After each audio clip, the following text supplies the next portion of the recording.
흔히 교회 사랑이라고 하면은 예배당에 나와서 예배당을 청소하고 강대상을 정성스럽게 닫고 꽃으로 예배당을 아름답게 장식하는 것을 연상합니다. 그것은 예배당 사랑이지 교회 사랑이 아닙니다. 예배당은 교회가 아니기 때문입니다. 교회가 무엇인가? 사도 바울이 명쾌하게 정의해주고 있습니다. 고린도전서 1장 1절에서 3절입니다. 하나님의 뜻을 따라 그리스도 예수의 사도로 부르심을 받은 바울과 형제. 소스데네는 주어는 바울과 동역자 소스데네입니다. 이 사람이 지금 이 사람들이 고린도 교회에 편지를 쓰는 거예요. 고린도에 있는 하나님의 교회, 바울과 소스데가 고린도에 있는 하나님의 교회에 편지를 쓰는데, 고린도에 있는 하나님의 교회가 뭔가? 고린도에 있는 하나님의 교회 곧 그리스도 예수 안에서 거룩하여지고 성도라 부르심을 받은 자들과, 고린도에 있는 교회는 고린도에서 그리스도 예수 안에서 거룩해지고 성도라고 부르심을 받은 사람들의 모임입니다. 예배당이 아니에요. 또 각 처에서 우리의 주 곧 그들과 우리의 주 되신 예수 그리스도의 이름을 부르는 모든 자들에게 하나님 우리 아버지와 주 예수 그리스도로부터 은혜와 평강이 있기를 원하노라. 각 처에 있는 교회는 뭔가? 각 처에서 우리의 주와 그들의 주 곧 우리 주를 부르는 모든 사람들, 주를 왜 부르겠습니까? 내 인생의 주인으로 모시고 믿고 부르는 거죠. 그 사람들이 각 처의 교회입니다. 교회는 예배당이 아니고 사람입니다. 여러분입니다. 그러므로 교회를 사랑한다고 하는 것은 여러분들이 서로 사랑하는 것입니다. 오늘날 교회가 세상으로부터 신뢰를 상실하고 조롱의 대상이 되었다고 하면 전매처특처럼 사랑을 이야기하면서 교인들끼리 서로 사랑하지 못하는 겁니다. 교인들이 서로 사랑한다라고 할 때 그 사랑은 흔히 오해하듯이 자기 중심적인 이기적 사랑을 뜻하지 않습니다. 주님께서 잡히시기 전날 밤에 제자들과 최후의 만찬을 가지셨습니다. 정확하게 표현하자면 주님께서 이 땅에서 제자들과 마지막 유월절 만찬을 가지신 것입니다. 우리가 잘 아는 대로 복음서는 사복음서로 구성되어 있습니다. 그런데 사복음서가 다 같은 복음서가 아닙니다. 마태, 마가, 누가복음은 공관, 복음이라고 합니다. 같은 관점에서 기록한 복음서라는 겁니다. 예를 들어서 예수님의 출생과 공생의 죽음과 부활 그리고 승천을 예수님의 연대기적 순서와 관점으로 기록한 것이 마태복음, 마가복음 그리고 누가복음입니다. 그런데 요한복음은 공관복음에서 빠져 있습니다.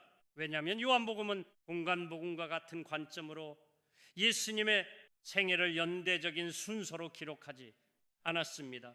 요한복음은 하나님의 아들 성자 하나님이신 예수님에 대한 성경적 혹은 신학적 설명을 위주로 하고 있습니다. 그러니까 요한복음이 없다면 공관복음만으로는 우리가 알지 못할 것이 너무 많습니다. 우리가 공관복음만으로는 풀이할 수 없는 것들을 요한복음이 있기 때문에 비로소 풀이할 수 있습니다. 이럴 테면 요한복음이 있기 때문에 하나님이 말씀이라는 걸 압니다. 하나님의 말씀이시고 그 말씀이 육신을 입고 이 땅에 오신 분이 예수님이라는 것, 요한복음을 통해서만 알 수 있습니다. 하나님은 사랑이시라는 것, 요한복음을 통해서만 알 수 있습니다. 성령이 어떤 분이신가? 성령은 진리의 영이신데 그 진리의 영은 무엇하는 분이신가? 성령에 대해서도 성령 교본이라고 할 만큼 요한복음을 통해서만 성령님을 바르게 알 수 있습니다. 요한복음 이렇게 중요합니다. 공관복음서도 중요하지만 세 권으로 이루어져 있는 공관복음서에 비해서 요한복음의 비중이 결코 뒤떨어지지 않습니다. 초두에 예수님께서 이 땅에서 잡히시기 전날 제자들과 최후의 유월절 만찬을 가지셨다고 그러지 않았습니까? 그런데 그 최후의 유월절 만찬에 대해서 공관복음과 요한복음의 증언이 다릅니다. 공관복음은 다 똑같아요. 그런데 요한복음은 다릅니다. 첫 번째 차이점은 공관복음은 바로 그 최후의 이 땅에서의 마지막 유월절 만찬 석상에서 예수님께서 성찬식을 고행하신 것으로 증언해주고 있습니다. 마태복음 26장 26절입니다. 그들이 먹을 때에 예수께서 떡을 가지사 축복하시고 떼어 제자들에게 주시며 이르시되서 먹으라 이것은 내 몸이니라 하시고, 이 떡은 번역이 잘못된 거죠. 떡은 간식인데 이 빵이에요. 유대인의 주식이죠. 그 만찬 석상에서 예수님께서 제자들에게 빵을 나누어 주십니다. 어떻게 해야 돼요? 빵을 찢어야 됩니다. 주님께서 빵을 드시고 빵을 찢었습니다. 너희들 이거 받아 먹어라. 이건 너희들을 위한 내 몸이야. 무슨 말씀입니까? 너희들을 위해서 이렇게 찢어질 내 몸이야. 마태복음 26장 27절에서 28절입니다. 또 잔을 가지사 감사 기도하시고 그들에게 주시며 이르시되 너희가 다 이것을 마시라. 이것은 죄사함을 얻게 하려고 많은 사람을 위하여 흘리는 바 나의 피 곧 언약의 피니라. 그 중동 지방을 비롯해서 유럽에 이르기까지 물들이 다 섭해수기 때문에 맹물을 마시지 못합니다. 그러니까 그곳 사람들은 주로 물 대신 포도주를 마셨습니다. 포도주는 색깔이 붉습니다. 밝았습니다. 피 색깔하고 똑같습니다. 너희들 이거 받아시라. 이것은 죄사함을 얻게 하려고 흘리는 하나의 피 곧 언약의 피다. 바로 인간을 위해서 십자가에서 흘리실 피를 상징하는 포도주를 나눠주셨습니다. 성찬식의 기원입니다. 그래서 그 이후부터 주님을 믿는 사람들은 오늘 이르기까지 빵과 포도주로 성찬식을 합니다. 대부분은 형식적으로 하지요. 그런데 예수님께서 인간을 위해 십자가에서 당하실 당신의 고난을 기리는 이 성찬식을 땅에서 제자들과 관아지시는 마지막 유월절 만찬 석상에서 했다는 대성찬식의 의의가 있습니다. 이스라엘 백성들이 이집트에서 노예 생활할 때입니다. 때가 차서 하나님께서 모세를 보내셔서 이스라엘 백성들을 해방시키고자 하시지 않습니까? 파라오가 허락할 리가 없지요. 그 당시에 노예는 국부의 원천입니다. 그때 공장이 있습니까? 노예가 공장이에요. 그런데 그 노예를 그냥 풀어준다? 있을 수 없죠. 하나님께서 여러 가지 재앙을 내리셨는데 풀어줄 것 같다가 파라오의 마음이 변하고 풀어주지 않았습니다. 제일 마지막 재앙이 하나님께서 이집트 땅에 있는 모든 집의 장자와 모든 짐승의 첫 새끼를 치시는 것이었습니다. 그리고 실제로 죽었습니다. 그리고 하라고 어쩔 수 없이 이스라엘 백성들을 해방시켜 주지요.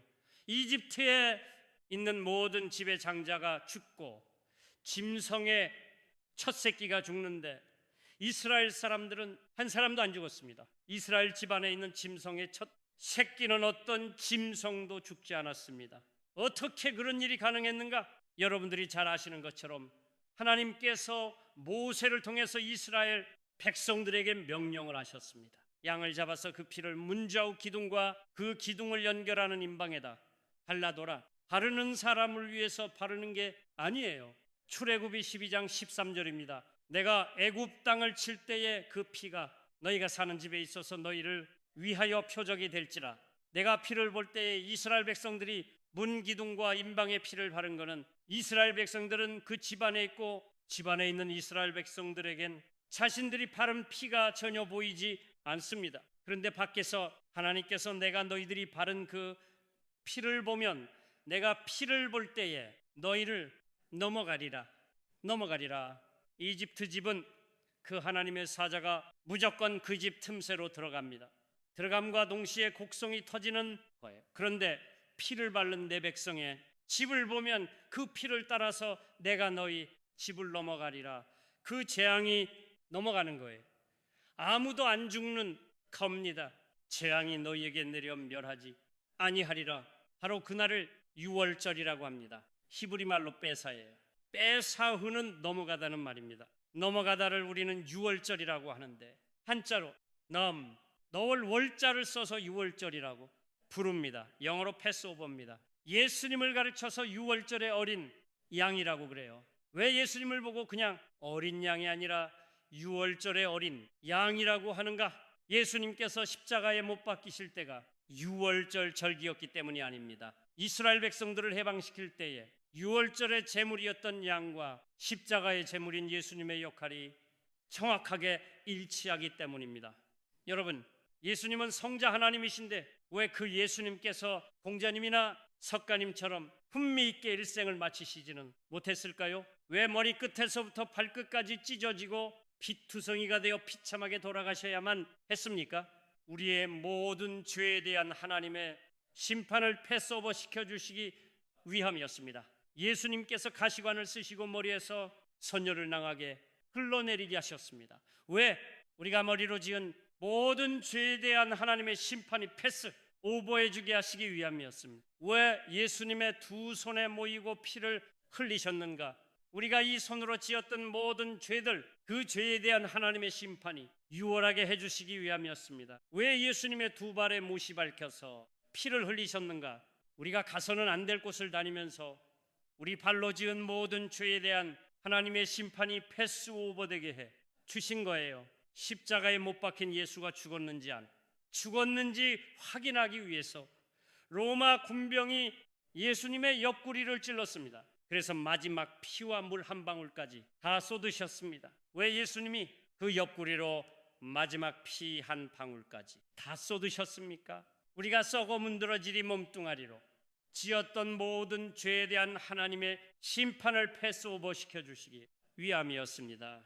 그러니까 유월절 어린 양의 그 역할과 이스라엘 백성들을 해방시켜주는데 마지막 하나님의 제재 재앙이 패스 오버되게 해주기 위해 모든 이스라엘 집인방과 문설주에 칠해졌던 그 피와 우리의 죄값을 하나님의 심판으로부터 패스오버되게 해주시기 위해서 주님께서 피 흘리시고 찢어지셨던 그 역할 정확하게 동일한 것입니다. 그래서 마지막 만찬 석상에서 주님께서 당신이 찢어지고 못 박힐 것을 미리 기리면서 제자들에게 성찬식을 거행하게 했습니다. 정말 주님께서 찢어지시고 피 흘리심으로 죄의 삭선 사망인데 나에 대한 하나님의 심판이 패스 오버되었음을 믿는다면 우리의 성찬식은 달라져야 합니다. 우리의 삶은 달라져야 합니다. 이처럼 공간복음서는 마지막 유월절 만찬 석상에서 예수님께서 성찬식을 거행한 것으로 증언하고 있는데 반해서 제사복음서인 요한복음은 성찬식에 대해서는 언급하지 않습니다. 요한복음은 사복음서 중에 요한복음을 제일 늦게 기록했습니다. 요한이 나이 들어서 노인이었을 때 기록했습니다. 그러니까 앞선 사람들이 성찬식에 대해서 다 기록했기 때문에 성찬식은 잘 알려져서 자기가 다시 재론할 필요가 없었겠지요. 그 대신에 요한은 그 마지막 유월절 만찬 석상에서 예수님께서 세족식을 거행한 것을 우리에게 밝혀 주고 있습니다. 순서가 굉장히 중요하죠. 예수님께서 피 흘리심으로 나의 모든 죄가 하나님의 심판으로부터 유월되었음을 믿는다면 우리는 모두 제자들의 발을 씻겨주신 예수님을 본받아 살아야 된다는 것을 요한은 강조하고 있습니다. 요한복음 13장 12절에서 15절입니다. 그들의 발을 씻으신 후에 옷을 입으시고 다시 앉아 그들에게 이르시되 이스라엘은 지중해성 온대 지역입니다. 그래서 사람들이 외출할 때는 맨발에 샌만 신고 갔습니다. 대도시 중심 지역을 제외하고는 모두 맨 땅이에요.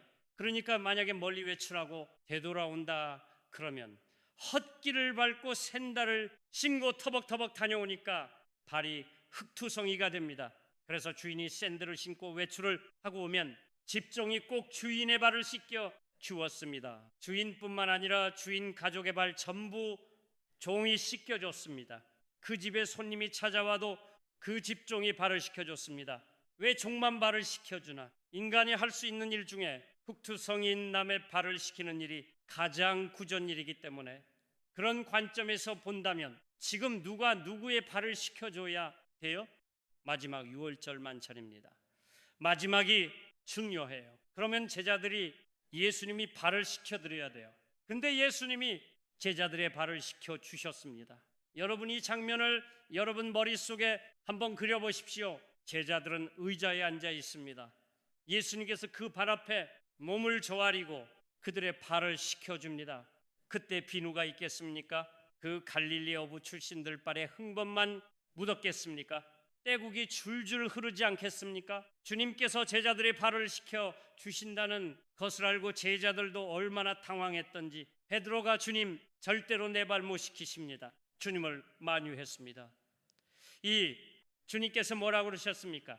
베드로야 내가 내 발을 씻겨주지 않으면 너는 나하고 아무 상관이 없다. 그래서 지금 제자들이 앉아서 주님의 발 씻겨주심을 지금 당하고 있는 겁니다. 그 자리에는 가르자도 아직 있거든요. 남자장정 그 더러운 발을 12명을 시키시려면 얼마나 시간이 많이 필요하겠습니까? 그 발을 지금 다 씻겨주신 다음에 하시는 말씀이에요. 그들의 발을 씻으신 후에 옷을 입으시고 다시 앉아 그들에게 이르시되 내가 너희에게 행한 것을 너희가 아느냐? 내가 지금 뭐 했는지 너희들 알겠니? 너희들이 내 발을 씻어줘야 될 것을 내가 너희들 발 씻어준 거 너희들 알겠니? 왜 씻어줬는지 알겠니? 너희가 나를 선생이라 또는 주라 하니 너희 말이 옳도다. 내가 그러하다 너희들이 나를 선생님이라 부르지 너희들이 나를 주님이라 부르지. 그래 맞아. 난 너희들에게 선생이고 주야 내가 주와 또는 선생이 되어 너희 발을 씻었으니 너희도 서로 발을 씻어주는 것이 옳으니라. 선생이고 주인인 내가 제자와 종인 너희 팔을 씻어줬으니 내 제자요 내 종인 너희들도 서로가 중요한 서로 발을 씻어주는 것이 옳으니라. 한 사람이라도 난 안 씻어주겠어. 그러면 그건 틀린 거야. 서로 발을 씻어주는 옳으니라. 내가 너희에게 행한 것 같이 너희도 행하게 하려 본을 보였노라. 내가 왜 종이 발을 씻는 이 세족을 내가 했는 줄 아니 너희들도 이렇게 행하게 하려고 내가 너희들 팔을 씻어준 거야. 여러분 팔을 씻어주려면 제자들보다 더 낮은 자세라 해야 되잖아요. 헬라말로 겸손을 타페이노스라고 합니다. 근데 이 타페이노스라고 하는 것은 태도를 가르치지 않습니다. 우리는 흔히 저 사람 참 겸손해 할 때 그 사람의 태도를 보고 얘기하는 거예요. 예를 들어서 뭐뭐 하라고 그러면 아유 전 이걸 못합니다. 양보하고 이 자리에 앉아 그러면은 전저 말이 안겠습니다. 그게 아닙니다. 겸손이라고 하는 타페이노스는 저지를 의미합니다. 낯절 저자의 치되 지자.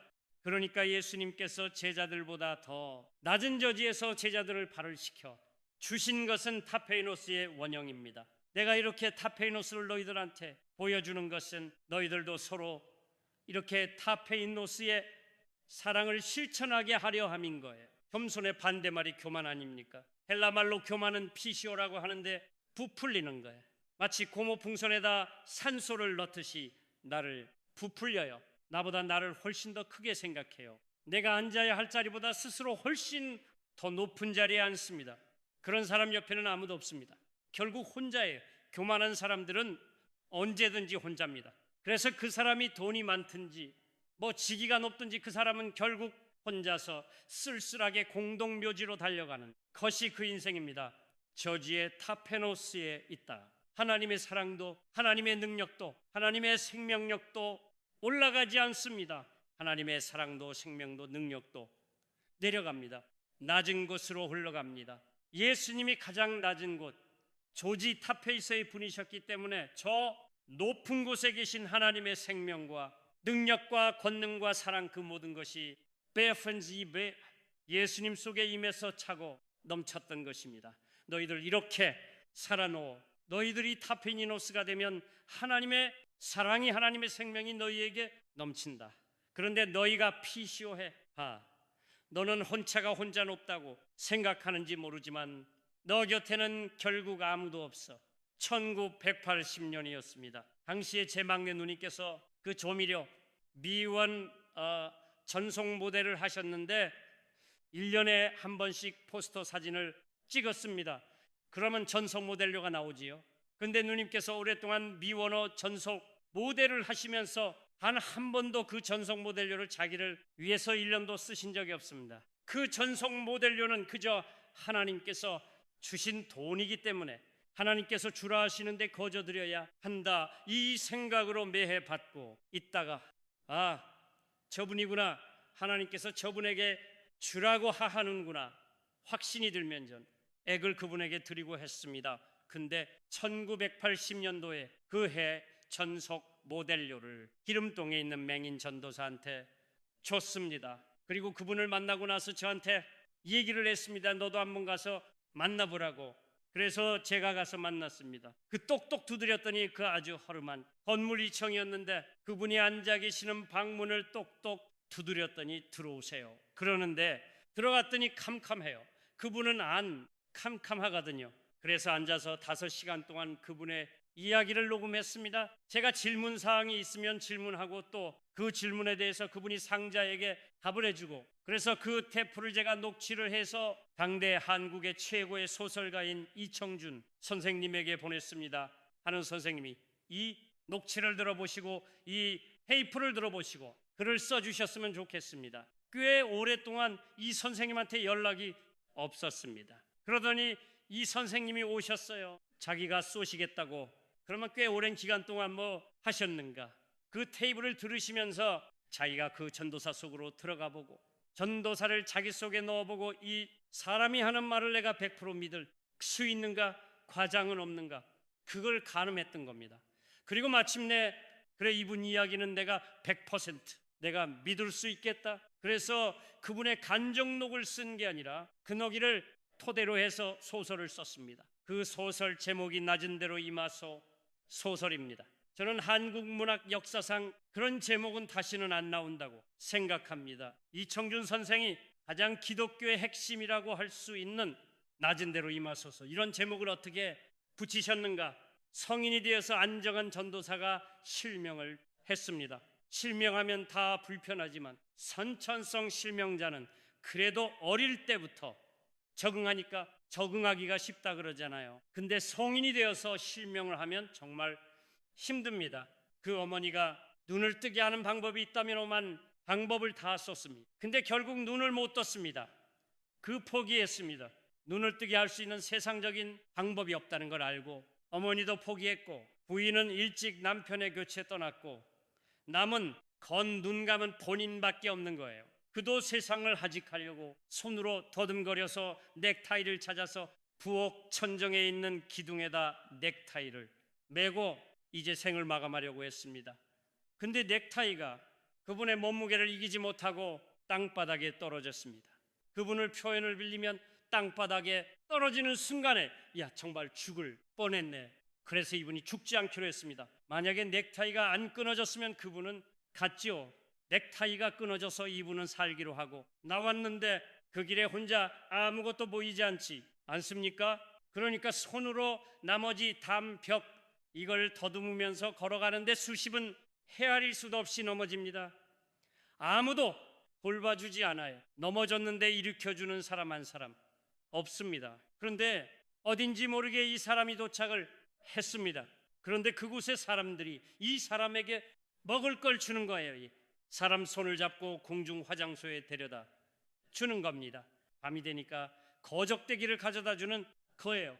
어딘지도 모르고 도착한 곳이 서울역이었습니다. 당시의 서울역에는 넋주의, 행상, 구두기 그런 사람들이 많았습니다. 그 가장 저지 타이노스에 있는 사람들이 눈을 감고 어쩔 줄 몰라 하면서 도착한 사람들을 살려준 거예요. 그래서 한 목사가 이준 선생이 낮은 대로 임하소서라고 소설 제목을 썼습니다. 하나님의 사랑은 낮은 곳으로 흐르고 그곳에 모인다. 여러분, 내가 단 한 번도 내 심장을 토려내 줄 정도로 사람을 사랑해 본 적이 없다. 이유는 간단합니다. 여러분들이 겸손하지 않은 거예요. 교만한 거예요. 여러분들이 PCO 하는 거예요. 낮아질 수 없는 겁니다. 여러분들이 낮아질 때만 진정으로 사람을 사랑할 수 있습니다. 이처럼 마지막 선성 찬식 석상에서 공간복음은 성찬식을 거행한 것을 증언해 줬는데 요한 사도는 요한복음을 통해서 그 자리에서 타이노스의 세족 스식이 있었음을 우리에게 정언해 줌으로써 성찬식과 선성찬식과 세족식을 보완해 주고 바로 그 마지막 유월절 만찬에 대한 두 번째 차이점이 있습니다. 공간복음은요, 만찬 석상에서 성찬식을 끝낸 다음에 예수님께서 제자들과 함께 겟셋마네 동산에 기도하러 가셨는데 예수님을 배신한 가롯 유다가 그 대제사장의 군졸들을 데리고 와서 잡혀갔습니다. 그리고 대제사장을 집에서 그 재판을 받는데 바로 그 자리에서 베드로가 예수님을 3번이나 부인합니다. 그게 다 한 장에 처리되어 있습니다. 마태복음 26장 한 장입니다.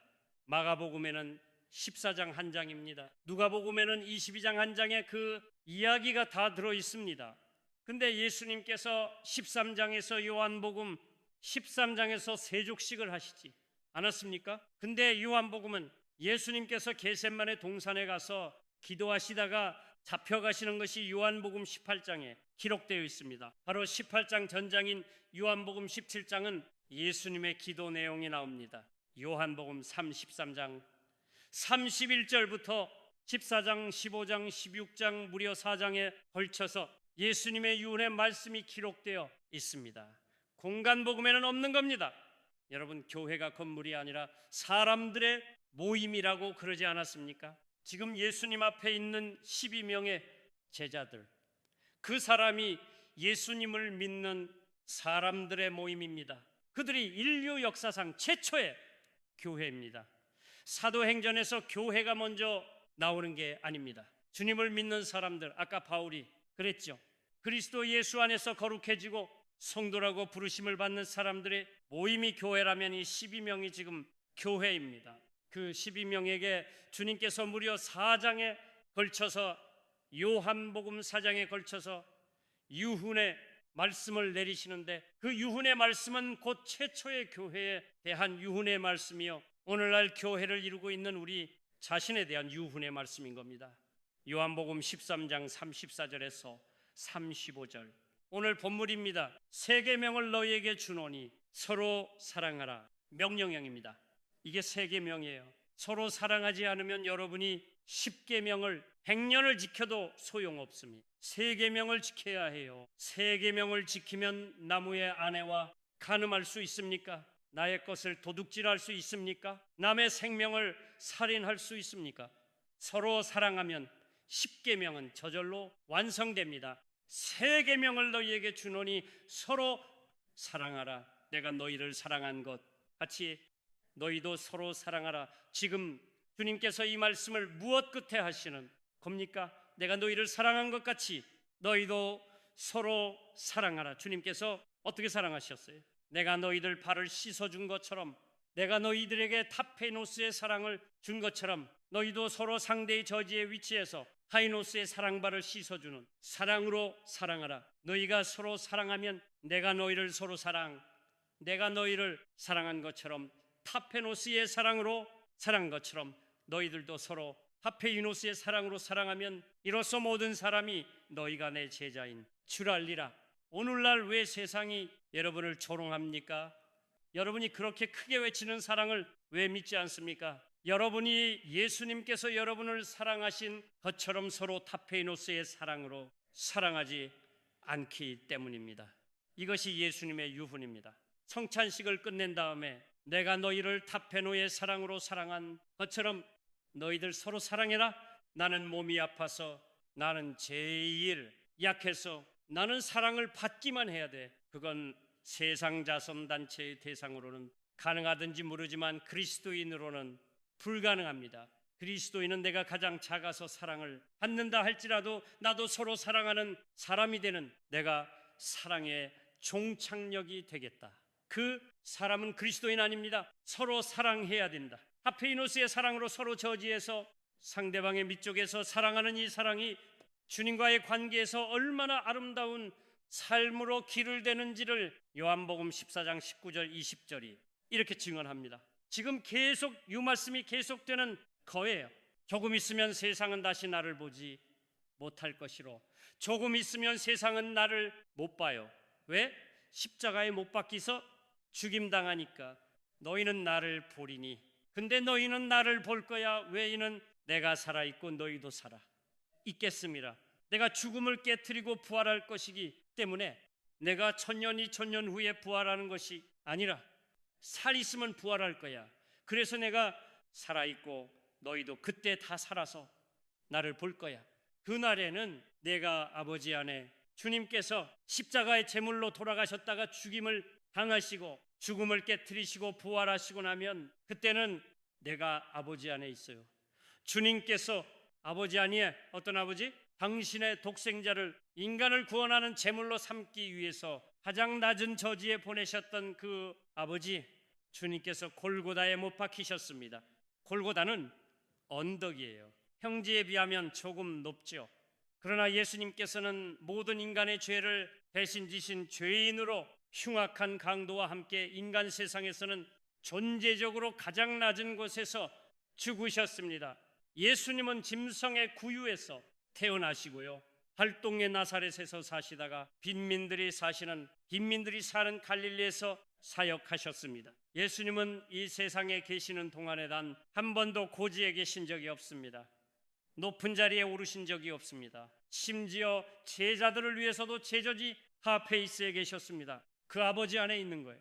당신을 저지에 있게 하신 그 아버지 안에 주님께서 계시니까 주님은 언제나 저지에 계셔요. 내가 저지에 있기만 하면 그 주님은 나와 함께 하시는 거예요. 그래서 주님께서 이렇게 계속 말씀하십니다. 그날에는 내가 아버지 안에, 너희가 내 안에, 너희가 내 안에, 내가 누구예요? 타페이노스의 주님이에요. 너희가 내 안에 있으면 나와 함께 너희들이 타페노 사람이 돼. 내가 너희 안에 있는 것을 내가 너희 안에 또 있어. 타이노스의 내가 너희 안에서 너희와 함께 있어. 내가 너희 안에 있는 것을 너희가 알게 될 거야. 그러니까 너희들도 나처럼 내가 너희들을 사랑한 것처럼 서로 타이노스의 사랑을 실천할 거야.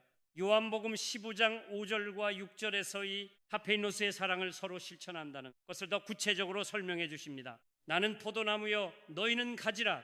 그가 내 안에, 내가 그 안에 거하면 사람이 열매를 많이 맺나니 나를 떠나서는 너희가 아무것도 할 수 없습니다. 사람이 내 안에 거하지 아니하면 가지처럼 밖에 버려져 마르나니 사람들이 그것을 모아다가 불에 던져 살르니라. 얘들아, 난 포도나무야. 그리고 너희들은 가지야.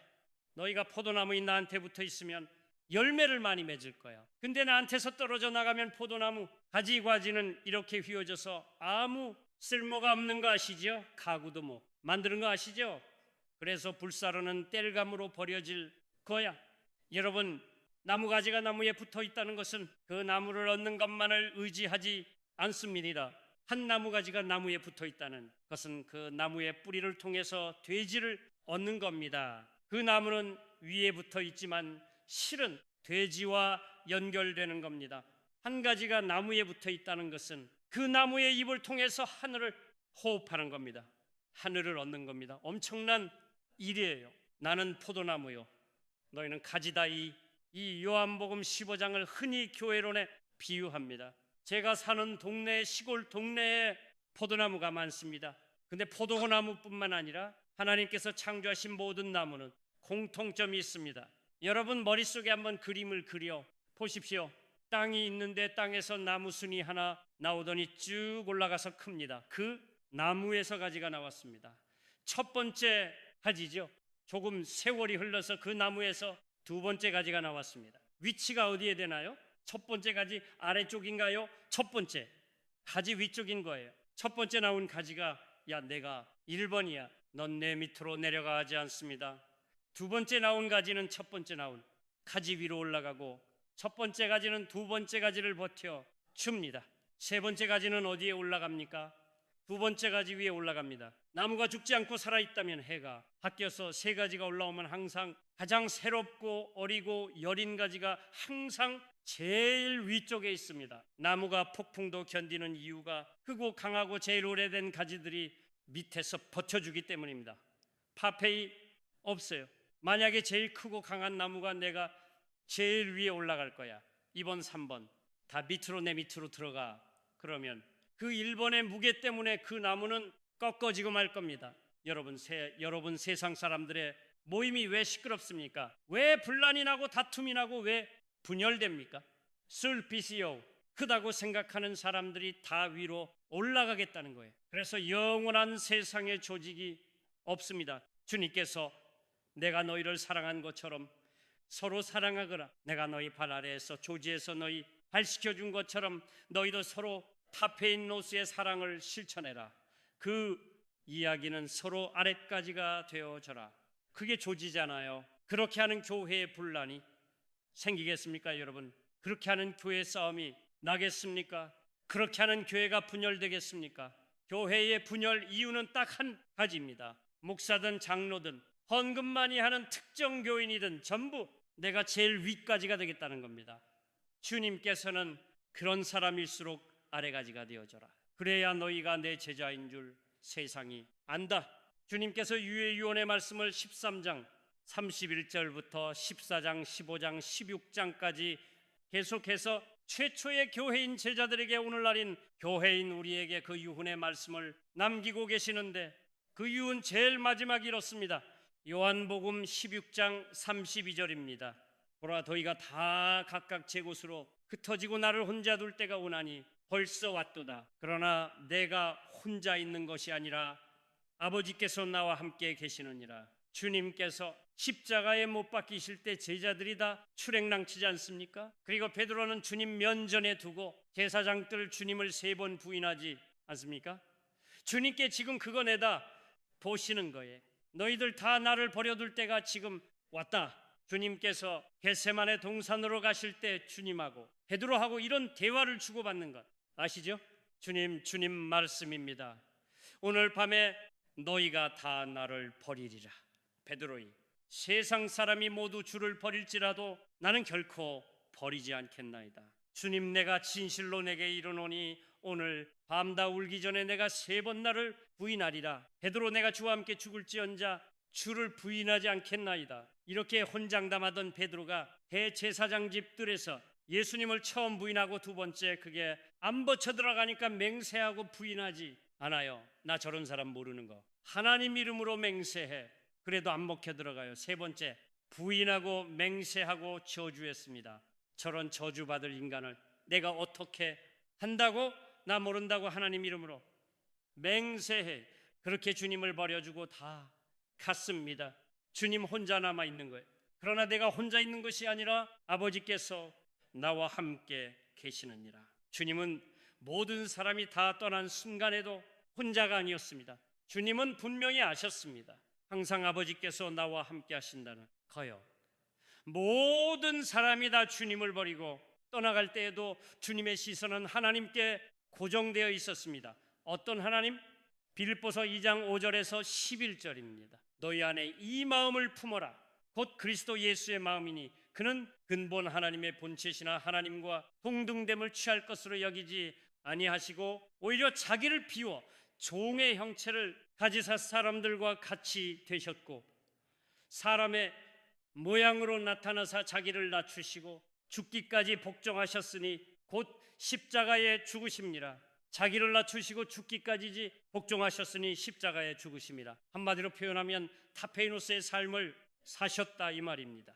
이름으로 하나님이 그를 지극히 높여 모든 이름 위에 뛰어난 이름을 주사 하늘에 있는 자들과 땅에 있는 자들과 땅 아래에 있는 자들로 모든 무릎을 예수의 이름에 꿇게 하시고 모든 입으로 예수 그리스도를 주라 시인하며 하나님 아버지께 영광을 돌리게 하셨느니라. 모든 사람이 다 떠나가도 내가 타페니스 조지를 포기하지 않을 때 그 낮은 곳에 하나님께서 나와 함께 하시는 거예요. 그리고 내가 죽었을 때 내가 가장 절망적일 때 그분이 나를 높이시는 거예요. 모든 사람으로 하여금 내 앞에 무릎을 꿇게 하시는 거예요. 그래서 너희가 다 나를 버려두고 갈 때가 이미 왔다.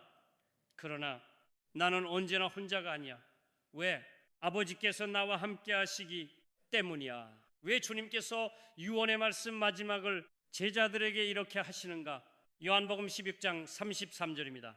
이것을 너희에게 이루는 것은 너희로 내 안에서 평안을 누리게 함이라. 얘들아, 내가 왜 이 말 하는지 아니? 너희들이 타페인이 사랑으로 사랑하다가 어떤 일을 당해도 평안을 잃지 않게 해주기 위함이야. 세상에서는 너희가 환난을 당하나 담대하라. 세상에서는 환난을 당하나 너희들 담대하라. 헬라의 동사 다르세우는 즐거워하라, 즐거워하라, 용기를 가져라. 이 환난은 여러 가지 의미가 있지만 주님께서 이 유언의 말씀을 남기시는 핵심이 타페노스의 사랑, 서로 사랑하라는 것이기 때문에 그 관점으로 보자면 어떤 얘기가 되겠습니까? 여러분, 내가 저길 가는 나그네 행인, 알지 못하는 행인에게는 배신감을 느끼지 않습니다. 배신당하지 않습니다. 배신이라는 거는요, 믿음이나 의리를 저버리는 행위입니다. 그러니까 내가 배신을 당했다, 자신감을 느낀다는 것은 반드시 아는 사람에게 느끼는 거예요. 내가 저 사람 믿었는데, 내가 저 사람 믿고 이렇게 했는데, 내가 저 사람한테 이렇게 의리를 지켜줬는데 네가 그 의리를 헌신짝처럼 버려. 내가 너한테 이렇게 해줬는데 네가 나한테 이렇게 그럴 때 배신 감당하는 겁니다. 주님께서 3년 동안 숙식을 같이 했던 제자들이 마지막 가장 결정적인 순간에 주님을 버리시고 도망갈 때 주님의 배신감이 얼마나 컸겠습니까? 그러나 당신과 함께 계시는 하나님을 보시면서 그 배신감 극복하셨습니다. 그래서 너희들 도망가오니까 명명단에서 살생부 너희들 이름 지워내고 내가 십자가에 달릴 거야. 너희들은 구원 못 받아. 그게 아니고 주님을 배신하고 도망갔던 제자들을 위해서 주님께서 십자가의 제물이 되어 주시지 않았습니까?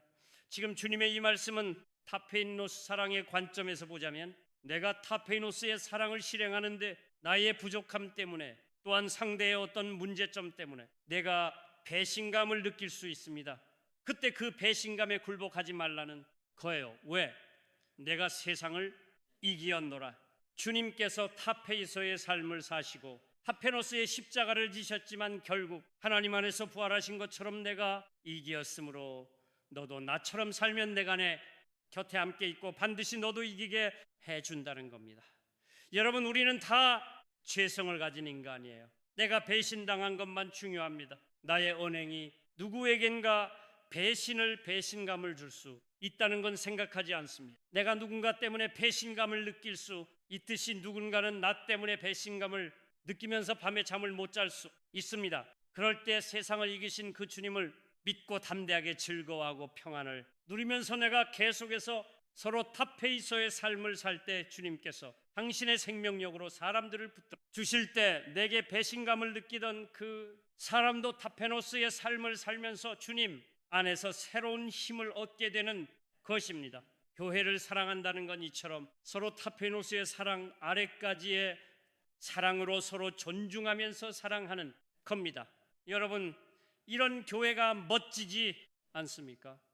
이런 교회가 진짜 교회 아닙니까? 이런 교회가 세상을 바꾸지 않겠습니까? 이런 교회가 이 세상을 새롭게 하지 않겠습니까? 이런 교회가 미래를 새롭게 경작하지 않겠습니까? 워싱턴 한인 교회와 워싱턴 4개월 교회가 바로 서로 사랑하는 이런 교회가 되기를 주님의 이름으로 축원합니다. 아멘. 기도하시겠습니다. 주님, 왜 교회마다 크고 작은 내홍이 있는지, 왜 교회마다 파벌이 있는지, 왜 교회의 다툼이 세상의 다툼보다 더 심한지 이 시간 그 까닭을 알게 해주셔서 감사합니다. 주님께서 내가 너희를 사랑한 것 같이 서로 사랑하라 명령하셨지만 우리는 몸을 숙여 제자들의 발을 씻겨 주신 주님의 타페인노스의 사랑으로 서로 사랑한 적이 한 번도 없었습니다. 신앙 연륜이 깊어질수록 교회의 윗가지가 되려 했을 뿐을 위안 아래까지로 살려 한 적이 없었습니다. 우리의 이 무지함을 용서해 주시기를 간구합니다. 이제부터 서로 타페이노스의 사랑을 실천하게 도와주십시오. 서로 모두를 위한 아래까지로 살아가게 도와주십시오. 어느 순간이든 나를 혼자 내버려 두지 않으시는 세상을 이기신 주님께 나의 시선을 고정하며 살게 해주십시오. 그리하여 우리의 모임인 교회가 진짜 교회가 되게 해주시고 세상을 새롭게 하는 주님의 통로가 되게 해주시고 미래를 새롭게 경작하는 주님의 손길이 되게 해주십시오. 예수님의 이름으로 기도드립니다. 아멘. 음악